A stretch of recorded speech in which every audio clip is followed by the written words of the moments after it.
የኢትዮጵያ ሕዝባዊ አብዮታዊ ፓርቲ ኢህአፓ እየተዘጋጀ የሚቀርብ ፍኖተ ዲሞክራሲ የኢትዮጵያ አንድነት ድምፅ ነው። ጤና ይስጥልኝ፣ እንደምን አመሻችሁ አድማጮቻችን። ዛሬ ሰኞ ሐምሌ 13 ቀን 2018 ዓ.ም ነው። የደምቢ ዶሎ ዩኒቨርሲቲ ተማሪዎች የነበሩትና በአክራሪ የኦሮሞ አሸባሪዎች የታገቱት ተማሪዎች ጉዳይ እስካሁን እልባትን አላገኘም። ብዙዎቹ ልጃገረዶች የሆኑት እነዚህ የአማራ ወጣቶች ከታገቱ ሰኞ ሐምሌ 13 ቀን 2393 ቀናት አለፋቸው። የወጣቶቹ ሰቆቃ ያብቃ እንበል። እስከ መቼ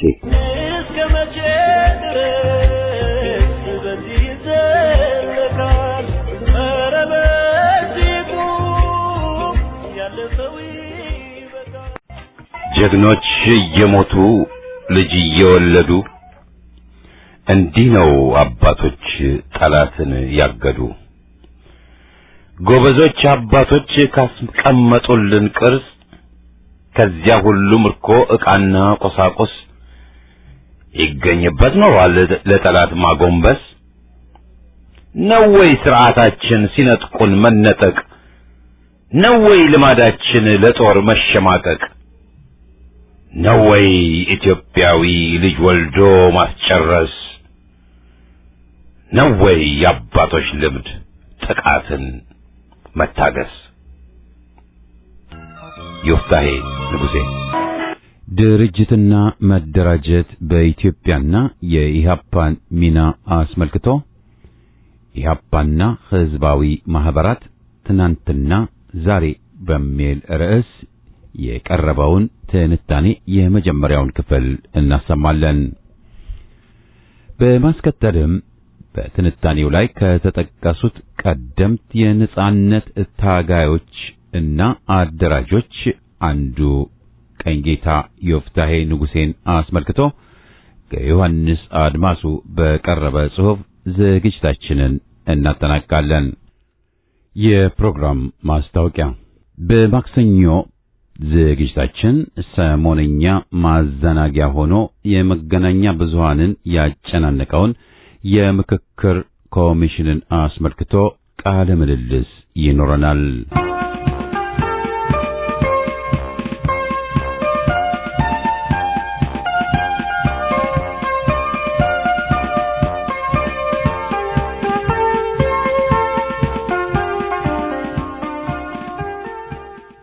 ኢህአፓና ሕዝባዊ ማህበራት ትናንትና ዛሬ ክፍል 1። ኢህአፓ ከተመሰረተበት ከ1964 ዓመተ ምህረት አሁን እስከ ደረሰበት ረጅም የትግል ዓመታት ትኩረት ሰጥቶ ከሚንቀሳቀስባቸው መሰረታዊ ጉዳዮች መካከል አንዱና ዋነኛው የሕዝባዊ ማህበራት መጠናከርን የሚመለከት ነው።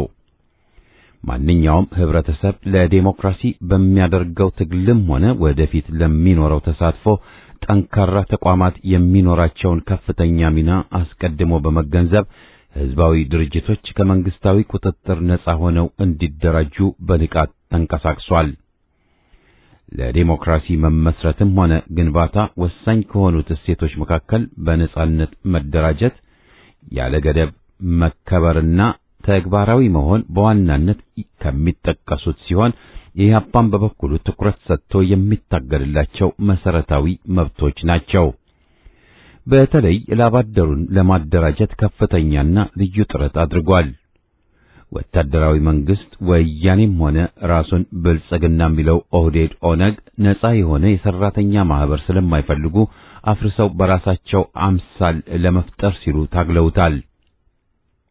ደርግ በመላ አገሪቱ የተደራጁ የሰራተኛ ማህበሮች ምንም አይነት ስብሰባ እንዳያካሂዱ በሕግ አግዷል። የሰራተኛ ድምጽ ጋዜጣም እንዳይታተም ከልክሏል። ነጻነታቸውን ጠብቀው መንቀሳቀስ የሚፈልጉትን ሲቪል ድርጅቶች ሲቻለው በኃይል እያፈረሰ ሳይቻለው ሲቀር ደግሞ መሪዎቻቸውንና ንቁ አባሎቻቸውን በማሰር በማስፈራራት በመግደል ለስደት በመዳረግ አዳክሞ በሱ አምሳያ ሌላ ተቀጥያ ከጎናቸው የጠፈጠፈባቸው መሆኑ በግልጽ የሚታወቅ ነው። የአስተማሪዎች፣ የሰራተኞች፣ ሌሎችም በርካታ የሲቪል ድርጅቶች የዚሁ መሰሪ ፖለቲካ ሰለባ ናቸው። ወያኔም ህብረ ብሔራዊውን ተቋም አፍርሶ የጎሳ ተቀጥላ አድርጎታል። የኦሮሞማው ኮሎኔልም ያስቀጠለው ይህንኑ ነው። ለመብት መከበር ጥያቄ ከፍተኛ አስተዋጽኦ ከሚኖራቸው ተቋማት መካከል አንዱ ህዝባዊ ድርጅት ነው። ለዚህ ምክንያቱ ህዝባዊ ድርጅቶች በማንኛውም ጊዜና ወቅት በአስተዳደሩና በህዝቡ መካከል በአገናኝነት የሚሰሩ ብቻ ሳይሆኑ ከህዝቡ በቀጥታና በቅርበት የተለያዩ ተግባራት የሚያከናውኑ በመሆናቸውም ጭምር ነው። እነዚህ ድርጅቶች ከህዝቡ የዕለት ተዕለት ህይወት ጋር በዘርፈ ብዙ ግንኙነቶች የተሳሰሩ ናቸው። በመንግስትና በህዝቡ መካከል በድልድይነት ለማገልገል ከመቻላቸውም በላይ በቅርበት የሚሰሩ በመሆናቸውም የህዝቡን ፍላጎት፣ ጥቅምና ችግር፣ ብሶትና ደስታ ለመገንዘብ አመቺ ሁኔታ ላይ የሚገኙ ናቸው። ለዚህም ነው የሲቪል ድርጅቶች በተለያዩ በሰናይ በኢኮኖሚ ዘርፎች በእድገት መስኮች የተሰማሩ መሰማራትም የሚፈልጉ ተግባራቸውን በነጻ እንዲያከናውኑ የሚገባውና ለሱም ተበክሮ የሚጠየቀው። የተማሪዎች ንቅናቄ በኢትዮጵያ ለመጀመሪያ ጊዜ የተደራጀ መልክ ያለው የተቃዋሚ ኃይል ያቆጠቆጠው በጣሊያን ወረራ ስር ነበር። ከማይጨው ጦርነት ሽንፈት በኋላ አገር ወዳድ ኢትዮጵያውያን ተሰባስበው የአርበኞችን እንቅስቃሴ መሰረቱ። ተቃውሟቸውም በአገሪቱ በተለያዩ ክፍሎች ሊዛመቱ ቻሉ። በጊዜው ይታተም የነበረው የኢትዮጵያ አውደ ልሳን ጋዜጣ ይገኝበታል። የኢትዮጵያ ወጣቶች ንቅናቄ እና የጥቁር አንበሶች ንቅናቄ የተቋቋሙትም በዚህ ጊዜ ነው። እነዚህ የፖለቲካ ቡድኖች የኢትዮጵያ ሕዝብ የኢጣሊያንን ወረራ እንዲታገል ባደረጓቸው ቅስቀሳዎች በርካታ ምሁራንና ወታደሮችን ሊያበረታቱና ሊያነሳሱ ችለዋል። የተቃውሞ ትግሉ ካፈራቸው ተወዳጅና ስመጥር ገጣሚዎች መካከል የጥቁር አንበሳው ዮፍታሔ ንጉሴን ማንሳት ይቻላል። በ1950ዎቹ የኢትዮጵያ የተማሪዎች በማህበር ለመደራጀት የተንቀሳቀሱት ከታህሳሱ የነገርማሜ እንቅስቃሴ በፊት የተሞከረ ቢሆንም ብሔራዊ የኢትዮጵያ ተማሪዎች ማህበርን ማቋቋም የተቻለው ከ5 ዓመት በኋላ በ1956 ዓመተ ምህረት ነበር። በዚህ ወቅት ካሳለፏቸው ውሳኔዎች መካከል የአፄ ኃይለ ሥላሴ መንግስት ማህበራዊ እና ምጣኔ ሀብታዊ ማሻሻያ እርምጃዎች ይወስድ ዘንድ ጠየቀ። የአፍሪካ ህዝቦች ኢምፔሪያሊዝምንና የእጃዙር ቅኝ አገዛዝን በመቃወም የሚያደርጉትን ትግል የኢትዮጵያ ተማሪዎች እንደሚደግፉና ከጎናቸው እንደሚሰለፉ የገለጸበት ይገኝበታል። ቀጥሎም በመላ አዲስ አበባ ከተማ የሚገኙት ኮሌጆችን የሚያካትት ማህበር የአዲስ አበባ ዩኒቨርሲቲ ተማሪዎች ማህበር ተመሰረተ። የአዲስ አበባ ዩኒቨርሲቲ ተማሪዎች ማህበር ኡዙዋ ዓለም አቀፍ የኢትዮጵያ ተማሪዎች ፌዴሬሽን ኢተፌ፣ የኢትዮጵያ ተማሪዎች ማህበር በአውሮፓ ኢተማ፣ የኢትዮጵያ ተማሪዎች ማህበር በሰሜን አሜሪካ ኢተማሰአ እና ሌሎችም የተማሪ ማህበራት ለወጣቱ እንቅስቃሴ መዳበርና ለኢትዮጵያ አብዮት መፈንዳት ያንበሳውን ድርሻ ይዘዋል። በተለይ ደግሞ ከ1953 መፈንቅለ መንግስት ሙከራና እሱን ተከትሎ ንጉሱ የወሰዱት የበቀል እርምጃ ስርዓቱን በቀጥታ ወደ መታገል ገፍቷቸዋል። በውጭ ከነበሩ የተማሪ ማህበራት አፈንግጠው በአብዮቱ ማግስት አገር ገብተው ለደርግ መሳሪያ ከሆኑት የመላ ኢትዮጵያ ሶሻሊስት ንቅናቄ መኢሶን አባላት በስተቀር በአብዛኛው አገር ውስጥ ከነበረው የህዝባዊ መንግስት እንቅስቃሴ ብዙም ሳይለዩ ዘልቀዋል። የተማሪዎች ማህበር በየካቲት 66 ለተካሄደው ታላቁ የኢትዮጵያ አብዮት ትልቁን ድርሻ ቢይዝም ላባደር፣ አርሶ አደሩ፣ ተማሪ አስተማሪው፣ ወታደሩ፣ ታክሲ ነጂው ወዘተ ከፍተኛ አስተዋጽኦ ነበራቸው። የዘውዱ አገዛዝም እየገፋ የመጣውን የተማሪዎች እንቅስቃሴ ለማለዘብና ወጣቱን የሥርዓቱ መሳሪያ ለማድረግ የኢትዮጵያ ወጣቶች አገልግሎት ድርጅት የሚባለውን አደራጅቶ መንቀሳቀስ ጀምሮ እንደነበር በኋላ ደርግም እንዲሁ ሊጠቀምበት ቢሞክርም እያየለ በመጣው የተማሪው እንቅስቃሴ ግለት ተውጦ ቀርቷል። ይሁንና ምንም እንኳ አብዮቱ የመሳፍንቱን ስርዓት ቢያስወግድም መሪ ድርጅት የነበረው ኢህአፓም በአቅም ግንባታ ገና በጅምር ላይ የነበረ በመሆኑ የአብዮቱ መነሻ የሆነው የሕዝባዊ መንግስት ጥያቄ ራሱን ጊዜያዊ ወታደራዊ መንግስት በሚል ከየጦር ክፍሉ የተውጣጣ የምርጥ መኮንኖች መንግስት ተጠልፎ ተጨናግፏል።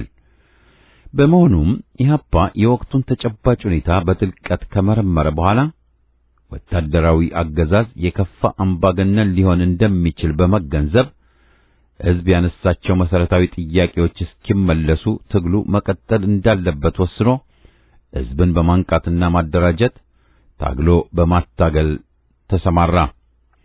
ወታደራዊ ደርግ አብዮቱን የጠለፈና የጊዜያዊ ሕዝባዊ መንግስትን ጥያቄ ያከሸፈ አምባገነን አገዛዝ መሆኑን አጋለጠ። እስከ አፍንጫው የታጠቀው የደርግ አፈና ሳይበግረው በሁለት ዓመት እንቅስቃሴ ተአምር በሚባል ፍጥነት ድርጅታዊ መረቡን በመላ ኢትዮጵያ ዘረጋ። በተለይ ደግሞ ወጣቱን ክፍል በሰፊው ማንቃትና ማደራጀት ብቻ ሳይሆን የሰራተኛና የገበሬ ማህበራት፣ የሙያ ማህበራት ካገዛዙ የቁጥጥር ሰንሰለት ተላቀው ድርጅታዊ ነጻነታቸውን ጠብቀው ድምጻቸውን እንዲያሰሙ መሪዎቻቸውን በነጻነት የመምረጥ መብታቸው እንዲከበር ከጎናቸው ሆኖ ታግሏል። አምባገነን መንግስት የሰፊውን ሕዝብ መደራጀት እንደ ጦር የሚፈራ በመሆኑ ለማዳከምና ከተቻለውም ለማፍረስ ያውጃል። የኢትዮጵያን ሰፊ ሕዝብ ብሶት እና ጥቃት ሲያስተጋቡና ለሰብአዊና ዴሞክራሲያዊ ነጻነቶች ለረጅም ጊዜ ሲታገሉ ከነበሩ ጉልህና ከፍተኛ ድርሻ ካላቸው የብዙሃን ማህበራት መካከል የኢትዮጵያ ተማሪዎች ማህበርና የኢትዮጵያ ሰራተኞች አንድነት ማህበር በዋናነት የሚጠቀሱ ናቸው። የብዙሃን ማህበራት፣ የተማሪው ማህበራት በተለይ ለስርዓት ለውጡ እንቅስቃሴ አይነተኛ መሳሪያ ሆነው አገልግለዋል። የመሳፍንቱን ስርዓት በመቃወም ህዝባዊ መንግስትን በገባርና በስርተ ጉልት ላይ የተመሰረተውን የመሬት ይዞታ መሬት ላራሹን አንስቶ ታግሎታል። ትምህርት ላላቸው ብቻ እንዳይወሰን የድሃ ልጅ ይማር ከፍተኛ የትምህርት ዕድልን ለመገደብ የታቀደውን የትምህርት ስርዓት ወይም ሴክተር ሪቪው ይባል የነበረውንም ታግሎታል። በአጠቃላይ የተማሪው እንቅስቃሴ እነዚህንና ሌሎች ተመሳሳይ ወቅታዊ መፈክሮችን አንስቶ ታግሏል። ኢህአፓ ወጣቱን በብዙሃን ማህበር፣ የኢትዮጵያ ተማሪዎች አንድነት ድርጅት ኢታአድ አዘጋጅቶ በፓርቲው የወጣት ክንፍ የኢትዮጵያ ህዝባዊ አብዮታዊ ወጣት ሊግ ኢሃወሊ አቅፎ የማንበብና የውይይት ባህል እንዲዳብር ለጥናት ህዋሶች ትኩረት በመስጠቱ በጥቂት ዓመታት ውስጥ ብቃት ያላቸው የሊግና የፓርቲ አባላትን ማፍራት አስችሎታል። ይህ በኢህአፓ ስር የተደራጀው የወጣት ሊግ ቀን ተሌት በመንቀሳቀስ ወጣቱን ብቻ ሳይሆን የተለያዩ የህብረተሰብ ክፍሎችን በማንቃትና በማደራጀት ታምር በሚያሰኝ ፍጥነትና የትግል ብቃት ፋሽስታዊውን ደርግ በከፍተኛ ቁርጠኝነት ታግሎታል።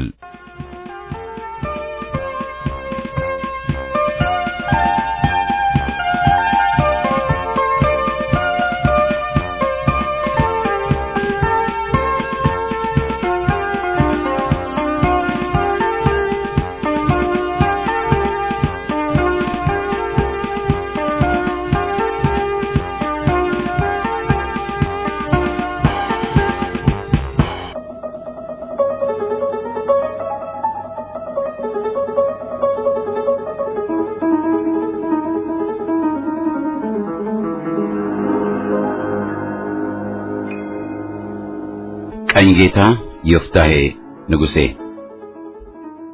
ከዮሐንስ አድማሱ።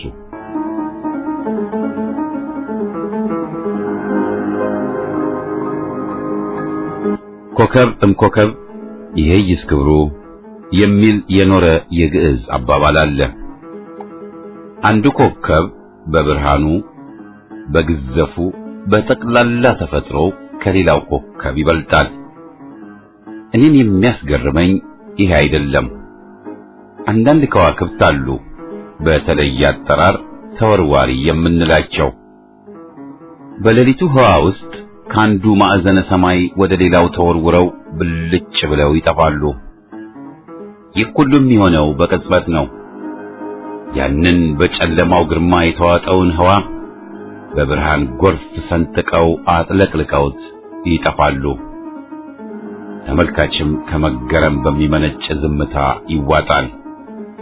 በኢትዮጵያም የሥነ ጽሑፍ ህዋ ውስጥ ዮፍታሔ ንጉሴ አንድ ታላቅ ተወርዋሪ ኮከብ ነበረ።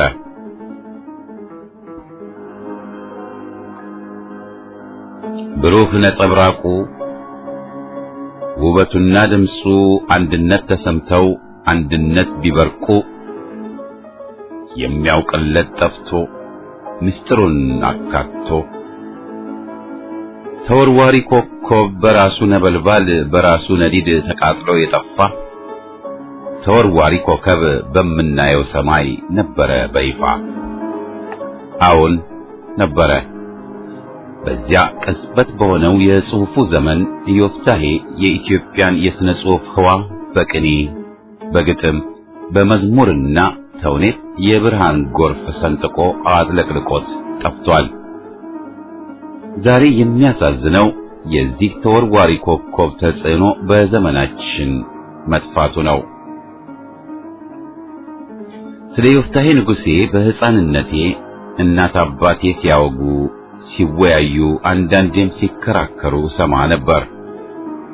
በተለይ አባቴ ከዮፍታሔ ንጉሴ ተውኔቶችና መዝሙሮች ውስጥ በቃሉ የሚያስታውሳቸውን ስንኞች ሲያንጎራጉር እየሰማሁ የዮፍታሔ ፍቅር በሕፃን ልቦናዬና ስሜቴ ተሳለብኝ።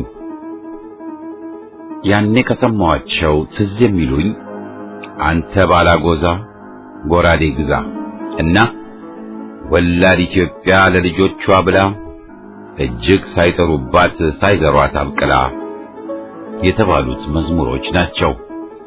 ሁለተኛው በጣም ጠሊቅ መዝሙር ነው። ጠሊቅነቱን የተገነዘብኩት ካደግኩ በኋላ ነው። ያኔ መዝሙሩ ይመስጠኝ የነበረው በቃላቱ ጣዕመ ዝማሬ ነበር። የፊተኛው መዝሙር ግጥሙን በሙሉ ላገኘው አልቻልኩም። የኋለኛው ግን ብርሃንና ሰላም ይባል በነበረው ጋዜጣ በሙሉ ተጽፎ ስላገኘሁት ከዚህ ቀጥሎ ጽፌዋለሁ። ወላድ ኢትዮጵያ ለልጆቿ ብላ እጅግ ሳይጥሩባት ሳይዘሯት አብቅላ ስንዴውን ጠብቃ እንክርዳዱን ነቅላ ስትመግበን አየን በፀሐይ አብስላ። ምሳሌ ዘር አገራችን ንጹሕ ዝናብ መንግስታችን በመልካሙ ዘር ላይ እንክርዳድ ሲዘራ ታሳድገውና ከእንክርዳዱ ጋራ ገለባ ሲቃጠል ገበሬ ሲያበራ ታቃጥለዋለች እንክርዳዱን አብራ።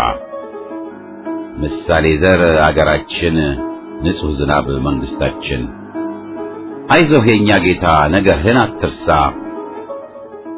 አለስልሰህ ዝራ የስንዴውን ማሳ የተዘራችው ዘር ፈርሳና በስብሳ ታፈራለች ፍሬ ሙታ ስትነሳ።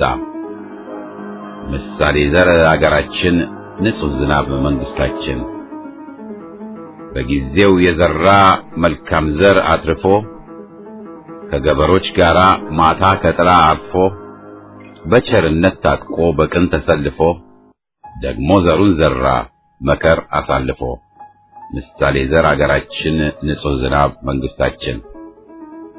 ኋላም ትምህርት ቤት ከገባው በኋላ በተለይ ሁለተኛ ደረጃ በነበርኩበት ጊዜ በብላታ መርሴ ያዘን ሰዋስው ውስጥ የዮፍታሔ ቅኔዎች፣ ግጥሞችና መዝሙሮች አልፎ አልፎ ተጠቅሰው በማግኘቴ በቃሌ አጥንቼ እንደ ዳዊት እደግማቸው ነበር። መጀመሪያ ምናቤን የመታው ስሜቴን የነካው የዮፍታሔ የቋንቋው ኃይልና ውበት ነበር። ኋላም ስለ ቅኔም ሆነ ስለ ግጥም አንዳንድ ነገር ከገረጫጨፍኩ በኋላ ያን መጀመሪያ ምናቤን የመታውን ስሜቴን የነካውን የዮፍታሔን የቋንቋ ውበት መመርመር ጀመርኩ።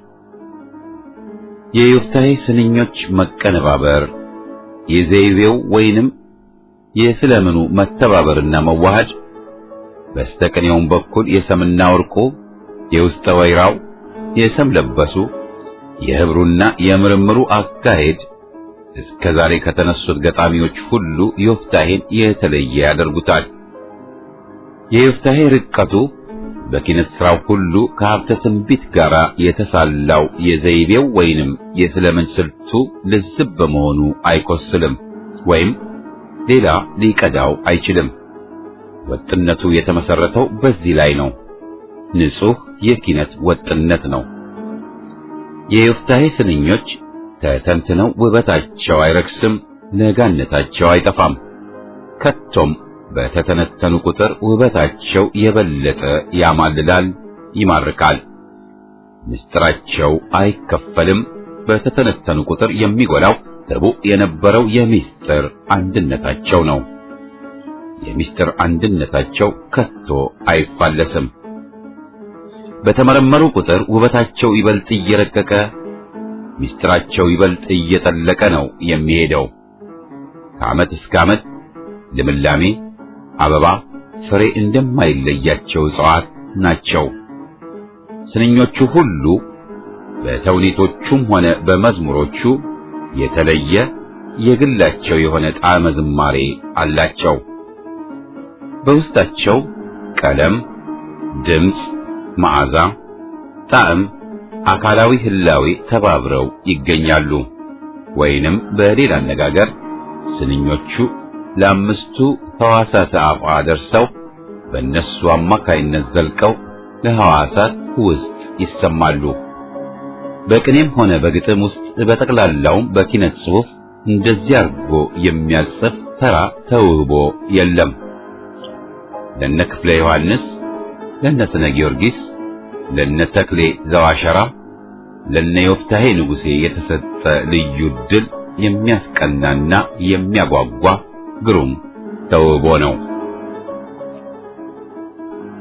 ዮፍታሔ ንጉሴ የተወለደው በ1897 ዓመተ ምህረት ጎጃም ደብረ ኤልያስ ነው። እዚያው ከተወለደበት አገር እየተማረ አደገ። በቤተ ክህነት ትምህርቱም እጅግ ምስጉን ስለነበረ ማዕረግ ተቀብሏል። ከተወለደ በ14 ዓመቱ ወደ አዲስ አበባ መጥቶ መጀመሪያ በሊጋባ ጽሕፈት ቤት በኩል ይሰራ ነበር። ከዚያ በኋላ ግን በዳግማዊ ምኒልክና በተፈሪ መኮንን ትምህርት ቤት በአማርኛ ቋንቋና በመዝሙር መምህርነት ሰርቶ ነበር። ቀጥሎም በቅዱስ ጊዮርጊስ ትምህርት ቤት አስተዳዳሪና ዲሬክተር ሆኖ ነበር። ኢትዮጵያ በጠላት በተወረረች ጊዜ ዮፍታሔ በወለጋ በኩል አድርጎ በስደት ወደ ሱዳን ሂዶ ነበር። ካርቱም ሆኖ በ1929 ዓመተ ምህረት ስለ ኢትዮጵያ በጻፈው መዝሙር ውስጥ የሚከተሉት ትንቢታዊ ስንኞች ይገኛሉ። ጎበዛዝቴ ሆይ ቆነጃጅቴ፣ ምንኛ ነደደ ተቃጠለ አንጀቴ፣ እንመለሳለን በአዲሱ ጉልበቴ፣ እናንተም ተምርኮ እኔም ከስደቴ። ዮፍታሔ ከስደቱ በ1933 ዓመተ ምህረት ተመለሰ። በ1935 ዓመተ ምህረት በጥቅምት ወር ለሕግ መወሰኛ ምክር ቤት ምክትል ፕሬዝዳንት ተብሎ ተሹሞ በዚሁ ላይ እስከ 1939 ዓመተ ምህረት ሰኞ ሰኔ 30 ቀን ድረስ ሲሰራ ቆይቶ ሰኞ በቢሮአቸው ሲሰሩ ውለውና አምሽተው ከቤታቸው ገብተው ከተኙ በኋላ በማግስቱ ማክሰኞ ባልጋቸው ላይ ሙተው ተገኙ። ማክሰኞ ሐምሌ 1 ቀን በመካነ ሥላሴ ተቀበረ። ቀደም ብሎ ስለ ብላቴን ጌታ ኅሩይ ወልደ ሥላሴ ሞት ከጻፈው የእንጉርጉሮ መዝሙር የሚከተሉት ስንኞች ይገኛሉ። ሰውን ሰው ቢወደው አይሆንም እንደራስ፣ ታመህ ሳልጠይቅህ መቅረቴን አትውቀስ፣ ባውቀው ነው ተመጣው እንደማልመለስ፣ ይማርህ መሐሪው እስትመጣ ድረስ። አሁን ሄደ ብላቴን ጌታ ኅሩይን ሊጠይቅ እንዳለው በዚያው ቀረ፣ አልተመለሰም። አወይ ጥርሴ ሞኙ ዘወትር ይስቃል ያለው ባለቅኔ በተወለደ በ42 ዓመቱ በድንገት ሙቶ ተቀበረ። ያ መዋግደ ህሊናው ኢትዮጵያ ሁናው የጽሑፍ ዘመኑን በረቂቅ የጽሑፍ ውበት የፈጀው ድንግል ሀገሬ ሆይ ጥንተ ተደንገሎ እያለ አቻካል ያላገኘላትን አገሩን የዘመረው ባለቅኔ ድንገት ሙቶ አረፈ። ያ እናጣሁ ወረታን እነ ከምሲን እነ ገድሉንና እነሱንም የመሳሰሉትን ባህሪያት የፈጠረው ባለቅኔ ክንዱን ድንገት ተንተርሶ ተኛ። ምናልባትም ቀደም ብሎ መላኩ በጎ ሰው የዮፍታሔ ዘመነኛና የወቅቱ ተቀናቃኙ ለአለቃ እልፍነህ የገጠመው የሐዘን እንጉርጉሮ ለዮፍታሔ ሞት የሐዘን መግለጫ ሳይሆን አይቀርም። ይቅር አይወራ የዮፍታሔ ሞቱ ይታወቅ የለም ወይ ድምፁ በመጥፋቱ። ዮፍታሔ ንጉሴ የሞተበት ምክንያት ምን እንደሆነ እስከ ዛሬ ድረስ አልታወቀም። እኔም በበኩሌ ጠይቄ አስጠይቄ በወግ የሚነግረኝ ሰው አላገኘውም።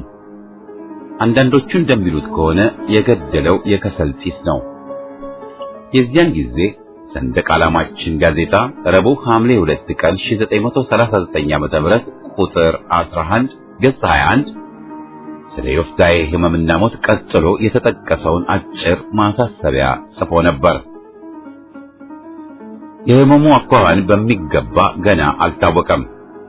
የጤና ጥበቃ ጽሕፈት ቤት ይገልጠዋል ብለን ተስፋ እናደርጋለን። እስከ ዛሬ ግን አልተገለጠም። ተገልጦም ከሆነ ማስረጃውን አላገኘውም። ዮፍታሔ ንጉሴ በመሰረቱ ባለቅኔና ገጣሚ ነው። ልዩ ገጣሚ፣ ልዩ ባለቅኔ ነው። ስሱ ነው። ቶሎ የሚሰማው፣ በጥብቅ የሚሰማው፣ ጠልቆ የሚሰማው የኪነት ሰው ነው። ግልብ ወይም የወሸኔ ስሜት ሲያልፍም አይነካው። ግጥሙ ወይም ቅኔው ገና በእንግርቡ ስሜት ይነዝራል። አፋጀሽኝ ከተባለችው ተውኔት ውስጥ የሚከተሉት ስንኞች ከአፍላ ወደ አፍላ እየተሸጋገሩ የመጨረሻው የናፍቆት ስንኝ ላይ ይደርሳሉ፣ አፍላቸው ሳይቀንስ። አይኔን ሰው አማረው፣ አይኔን ሰው አማረው፣ የሰው ያለህ የሰው አያብር አለንጋው የሌጊዮን መሪ ልጅ እስከ ማዕዜኑ የአስማንዲዮስ መሪ አያደሙ በኔ የሳጥናኤል መሪ የቀበሮ እንግዳ በቤቱ አሳዳሪ ተበግ ተቀበሮ ቀበሮን አክባሪ ቀበሮን ወደ ቤት በግን ገደል መሪ የበግ ለምድ ለብሶ በጎች አባራሪ በቀበሮ አዋጅ አገሩን ወራሪ በለሰለሰ እርሻ አሜከላ ዘሪ እጅግ ተጠንቅቆ አባቱን አፍቃሪ አባቱን አፍቅሮ እናት አቃጣሪ እናቱን አቃጥሮ አባት አሳሳሪ አባት አሳስሮ በእናቱ መካሪ በእናቱ ላይ መክሮ አዋጅ አስነጋሪ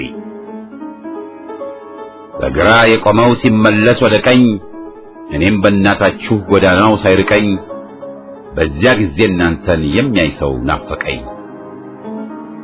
ከዚህ በላይ የተጠቀሱት ስንኞች ከተራ ወይም ከግልብ ስሜት ሊመነጩ የሚችሉ አይደሉም። በጣም ከሚጨነቅ ስለሚፈጽመው ነገር በጽኑ መዋግድ ከተያዘ ከተወጠረ ስሜት እንጂ። የዮፍታሔ ጽሑፍ አንዱ መለየው ሁለት ተጻራሪ ኃይል ወይም ሁነት ወይንም ስሜት ማቀናጀት ነው። ይህ ለኪነት ጽሑፍ አይነተኛ ከሆኑት ዘዴዎች አንዱ ነው። ይህም ማለት አንዱን ስሜት በሌላ በተመሳሳዩ ወይንም በተጻራሪው ስሜት ማጉላት ወይንም እንዲጠነክር ማድረግ ማለት ነው። ለአንባቢው ወይንም ለጸሐፊው ርቱዕ የሆነ ስሜት ከሌላ ጋር በመቀናጀቱ ርቱዕ ወይንም ቀጥተኛ ይሆናል። ዮፍታሔም ሐዘንን ከደስታ፣ ሳቅን ከለቅሶ ወዘተ እያጣመደ እያቀናጀ ጥንድ ጥንድ አድርጎ ያቀርብልናል። የዮፍታሔ አንዱ የታላቅነቱ ምስጢር ከዚህ ውስጥ ክቡዕ ሆኖ ይገኛል። ለአብነት የሚከተሉትን ስንኞች ይመለከቷል። አወይ የኔ ነገር እንዲያው ተለባብሶ መስቀል ተሰላጢን ዘፈንና ልቅሶ ዮፍታሔ ወደ ቅኔና ወደ ግጥም የገባው የቅኔና የዜማ ትምህርት ቤት በነበረበት ጊዜ ነው። በቅኔና በዜማም ጥበብ የታሸው እዚያው ሳለ ነው። ወደ ቲያትር ዓለም ግን መቼና በምን ምክንያት እንደገባ እርግጡን ለማወቅ ለጊዜው አልቻልኩም። ይሁን እንጂ ወደዚህ ስራው ያስገባው አንዱ ምክንያት አዲስ አበባ ከመጣ በኋላ ለአማርኛ መምህርነት መመልመሉ ይመስለኛል። በዚያ ጊዜ በብዛት ተውኔት የሚጽፉና የሚያሳዩ መምህራንና ተማሪዎች ነበሩ። የሚያሳዩትም ብዙውን ጊዜ በየትምህርት ቤቱና በዘመኑ በነበሩት ሆቴሎች ውስጥ ነበረ። ለዮፍታሔ ወደ ቲያትር ዓለም መግባት ሁለተኛ ምክንያት የሆነው የጊዜው ሁኔታ ይመስለኛል። በ1900 እና በ1928 ዓመተ ምህረት መካከል ኢትዮጵያ ብዙ ተፈትናለች። ደራሲያኑም የሕዝቡን ስሜት ለመንካትና ልቡናውን ለማንቃት ለማነቃቃትም ምናልባት ዋና መንገድ የሆናቸው የዘመኑ መድረክ ሳይሆን አልቀረም። ዘመኑ የጥድፊያ ዘመን ነበር። ዘመኑ የሀገር ፍቅር የገነነበት ዘመን ነበር። ዘመኑ ኢትዮጵያ በብዙ ፈተና የተፈተነችበት ዘመን ነበር።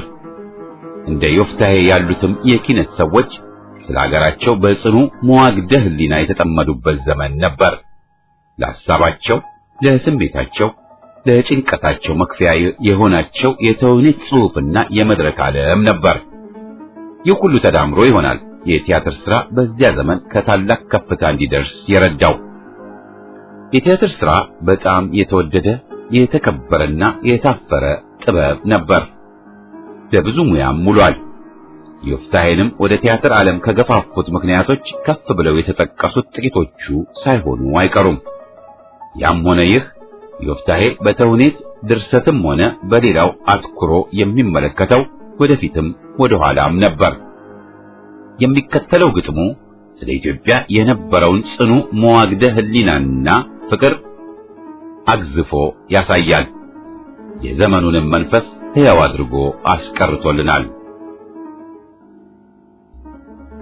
አጥንቱን ልልቀመው መቃብር ቆፍሬ ጎበናን ተሸዋ አሉላን ከትግሬ ስመኝ አድሬያለሁ ትናንትና ዛሬ አሉላን ለጥይት ጎበናን ለጭሬ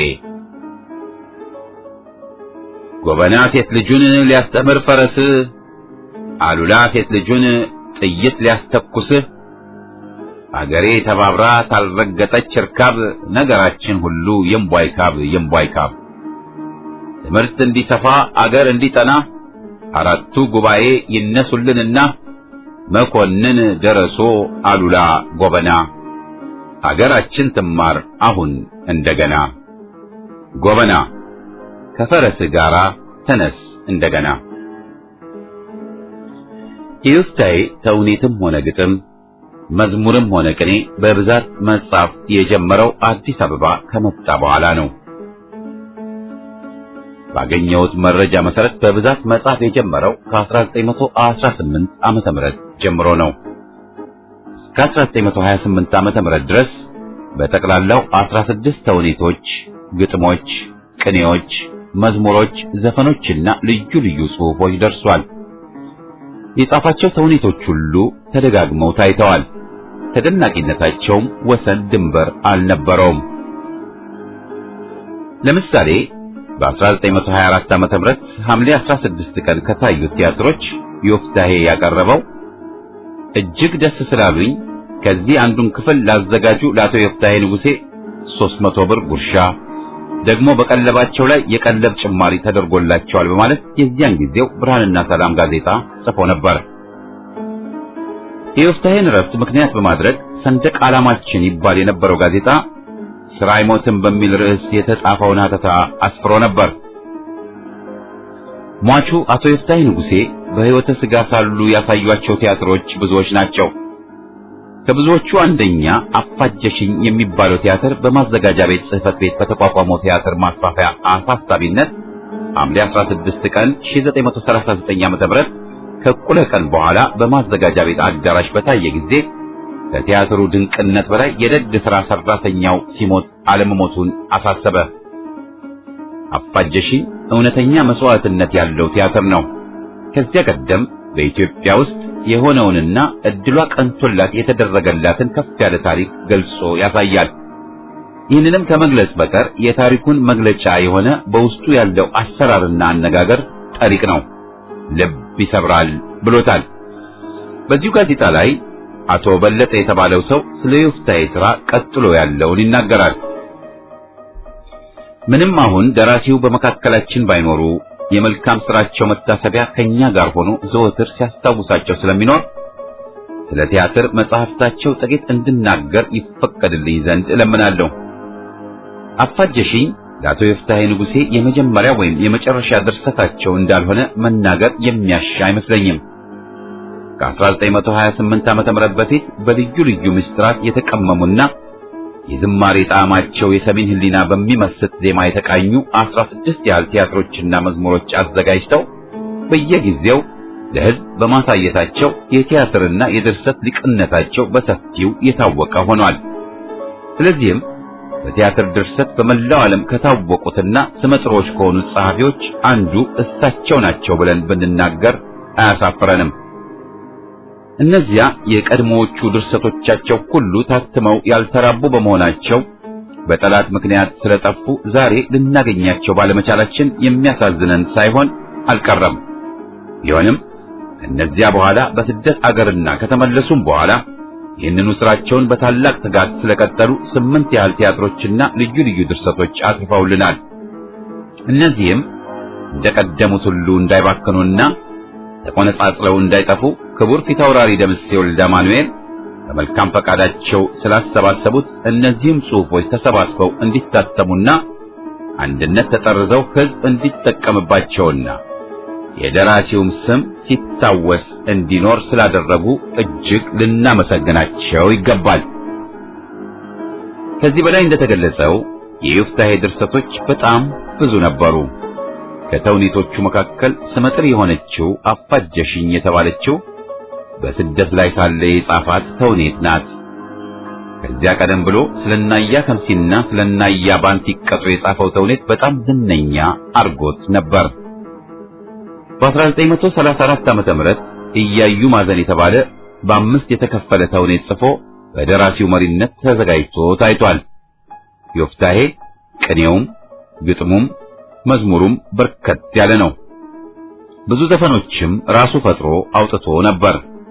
ሙናዬ፣ የኛማ ሙሽራ፣ አንተ ባላጎዛ ጥቂቶቹ ናቸው። ስለ ዮፍታሔ ንጉሴ በሙሉ ለማተት አያመችም። እስቲ በመጠኑ ስለ ጽሑፎቹ አንዳንድ ነገር እናውሳ። የዮፍታሔ ዘይቤ ወይንም ስለምን የማይነካው የለም። የዘይቤው ሁሉ መሰረቱ ብሉያትና ሐዲሳት ናቸው። ከዚያም ታሪክን፣ ግብርናን፣ እረኝነትን፣ የዘወትር ኑሮን፣ እጽዋትን፣ አዝርዕትን ወዘተ ከመደበኛ ዘይቤው ጋር እያዋሃደ ምትሃታዊ የሆነውን ቅኔውንና ግጥሙን መዝሙሩንና ተውኔቱን ያቀርብልናል። ዘይቤው ሁሉን አቀፍ ነው። ላብነት የሚከተሉትን ይመለከቷል። ነበልባል እሳት ከሐመልማል ጋራ ውእየትና እርጥበት ሁለቱም በተራ እሳቱ ሳይጠፋ ሐመልማል አይሎ ሐመልማል እሳቱን ሳያጠፋ ውሎ ከግንብ አስገብቶ በጎቹን ቀላቅሎ ይህንን ድንቃየ ሙሴ ተከታትሎ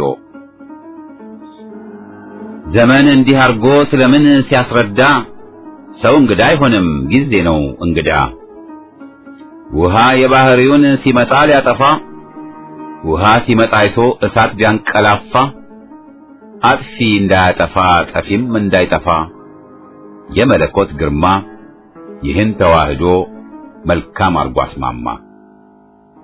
ወይንም አንዲት ላም ነበረች ያንድ ትልቅ ጌታ ተወልድ ነበረ በዓመት መንታ መንታ አላቢ ያለባት ጥጃዋን አክስታ ቢሞትም ጥጃዋ እንቧ ስትል ገብታ ያልባል በመላሾ ጠዋትና ማታ ከላሞችም አለች ቀይ አለላ መሳይ መቼ ለጌታዋ ላላቢዋ ሲሳይ እሷን በመላሾ ደግሞ እያባበሉ 3 ጊዜ አልቧታል ልብ አላት እያሉ። ወይንም አይኔን ባይኔ እንዳላይ መስታወቱ ጠፍቶ አይኔን ቆረቆረኝ ባይኔ ጉድፍ ገብቶ አይኔን ባይኔ ማየት ችግር ሆነኝ ከቶ ማን ነው የሚነግረኝ የአይኔን ጉድፍ አይቶ። የዮፍታሔ አማርኛ ላይ ላዩን ቀላል ወይም የዋህ ነው። ከዚህም በላይ የዮፍታሔ ጽሑፍ ሁሉ ጌጡ አፋጀሽኝ ውስጥ አንዱ ባህሪ እንዳለው ማጠሩ ነው። እያንዳንዱ ስንኝ ወይም አረፍተ ነገር ተጨምቆ የወጣለት ዳግም ወይንም አብሰንት አረቄ ነው። ለመረዳት በብዙ ፈርጅ ማስተንተን ያስፈልጋል። የጽሑፉ ውበትም ሆነ ምስጢር በተነበበ በተተነተነ ቁጥር ሕያውነቱ ከፍ ከፍ ይላል፣ ያሽታል፣ ጣዕሙ እያደር ያመረቃል። ምናቡ በጣም ሰፊ ነው። ለምሳሌ ስለ ናያ ከምሲ እጻፈው ተውኔት ውስጥ ቀጥሎ የተጠቀሱት የማይዘነጉ ስንኞች ይገኛሉ። ጣልጣል አርግባቸው በእናቶ ይግለጡ፣ መፋቀር ይሻላል አትቆራረጡ፣ ጣትህ ረጅም ነው አያባንት ይቀጡ። የከምሲ ጓደኛ አያባንት ይቀጡ፣ ወይ ጠረን አካሌ ሽታው መጣፈጡ። ለወንዱም ለሴቱም ለሁሉ አለበሰው፣ የኮራው ልጅ ከምሲ የተበጣጠሰው። ኮምታራው ባንቲቀቱም ጣውንቶቹን ለመስደብ ተነሳና ለአዝማሪው እንዲህ እያለ ይነግረው ጀመር። ሱሪው የነጣጣ ጉተናው ያማረ፣ አይኑ ቢቁለጨለጭ ቢወድቅ ቢነሳ እንኳን 5 ብር አያገኝም ቤሳ። ወዲያውም አስከታትሎ የባንቲቀጡ ጎባን የሚሆነው አትቸኩልብን አያ ባንቲቀጡ፣ ብር ማጣታችን አልታወቀም ቁርጡ ይለዋል። ዮፍታሔ ንጉሴ የተለየ እንዳረቄ መርፌ የሚወጋ ዓይንና እጅግ የፈጠነ የተባ ጆሮ ነበረው። ለምሳሌ በተውኔት ድርሰቶች ውስጥ ከፈጠራቸው ባህሪያት መካከል እንዳጣፍ ወሮታ የሚሆን ሕይወት ያለው ነፍስ ያለው አማናዊ የሆነ ባህሪ ያላጋጠመኝም። ለሱ መሰል ወይም አቻ ለመሆን ይችሉ የነበሩ ፍቅር እስከ መቃብር ውስጥ የሚገኙት ከሀብት ሺመርና አጋፋሪ ጉደታ ነበሩ። ዮፍታሔ የተውኔቱም ሆነ የግጥሙ ምጸት በጣም የከረረ ነው። ለሱም ዘመን ሆነ ለኛ የማይታለፍ ሀተታ ነው። ለምሳሌ አፋጀሽኝ ውስጥ ስለ አርኩ መሄድ ሴቶች የዘፈኑት ሴቶች ተሰብሰቡ ፍልውሃ ድረስ አርኩ መሄዱ ነው እንድንላቀስ ሂደዋ ሂደዋ ምን ልበልህ እኔ ውሃ ስንቁን ይዞ ይከተልህ አይኔ የሰው አገር አፈር በዘንግ የተማሰው ያንን አካላቱን ከቶ እንዴት ለበሰው ጫማዬ ያውልህ ከግሬ ላይ ወለቀ አርኩ ደህና ክረም ውሃችን አለቀ። ዮፍታሔ በዚያ በብዕሩ አንዴ ሲሰነዝር ስሜትን የሚወር የሚያጥለቀልቅ ኃይለ ቃል ውስጥ ይከተናል። ጠላ በቅምጫና እንጀራ ባገልግል ልላክልህ ወይ ይጣፍጥ እንደሆን የስደት ሲሳይ አይኔን ሰው አማረው አይኔን ሰው አማረው የሰው ያለህ የሰው። ዮፍታሔ የተውኔቱም ሆነ የግጥምና የቅኔ ብዕሩ ዓላማ በተቀዳሚ ኢትዮጵያ ነበረች። ምዕራብ ወለጋ ሆኖ በ1929 ዓመተ ምህረት ከጻፋቸው መዝሙር ውስጥ ቀጥሎ የተጠቀሱት ስንኞች ይገኛሉ። ሰምና ወርቁን አስተውሎ ይመለከቷል። ድንግል ሀገሬ ሆይ ጥንተ ተደንግሎ ሕፃናቱ ታርደው ያንቺም ልብ ቆስሎ ልጅሽ ተሰደደ አንቺን ተከትሎ የሕፃናቱን ደም አዘክሪ ብሎ አስጨነቀኝ ስደትሽ እመቤቴ ተመለሺ አዳም አባታችን ደከመህ ምንኛ ስናውቅ እንዳለበት በገነት ምቀኛ በገዛ ርስታችን ሲገባ ቀማኛ ወደ ውጭ አንቀርም ተለይተን እኛ።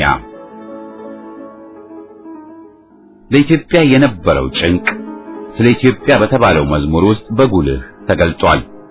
መዝሙሩን የጻፈው በ1929 ዓመተ ምህረት ካርቱም በነበረበት ጊዜ ነው። ምን እምባ ነበረሽ ከራሄል ያነሰ እምባ አይመልስም እምባ ጊዜው ካልደረሰ መራራው ሐዘንሽ እምባ ያፈሰሰ የልጆችሽ ርስት እንዴት ተወረሰ? አዲስ አበባ ውብ አሽከር ቀዘባ አይባባ ልብሽ አይባባ አይባባ ልብሽ አይባባ። ልጆችሽ ሳይሆኑ ቢቀሩ አንቺን ለማጽናናት ሰዎችም ሲፈሩ ደርሷል የዋይታሽ ቃል ራማ ከበሩ ጊዜ ያለው ሊመለስ የስደትሽ ክብሩ። ቀኝጌታ ዮፍታሔ ንጉሴን ለጊዜው ለማስታወስ ያህል ከዚህ በላይ የተጻፈው በቂ ሳይሆን አይቀርም። ጽሑፉን ለማጠቃለል ዮፍታሔ ትንሽ አማርኛ በሚል ርዕስ በ1924 ዓ.ም የጻፈውን አጭር ግጥም እጠቅሳለሁ። ወዳጅና ወዳጅ ምንም ቢፋቀሩ እንቁጣጣሽ የለም ሰው ሁሉ ባገሩ። በጣም ብናስፋፋ ፍቅር እንደዋዛ ብቻ የኛ ነገር እንቁጣጣሽ በዛ።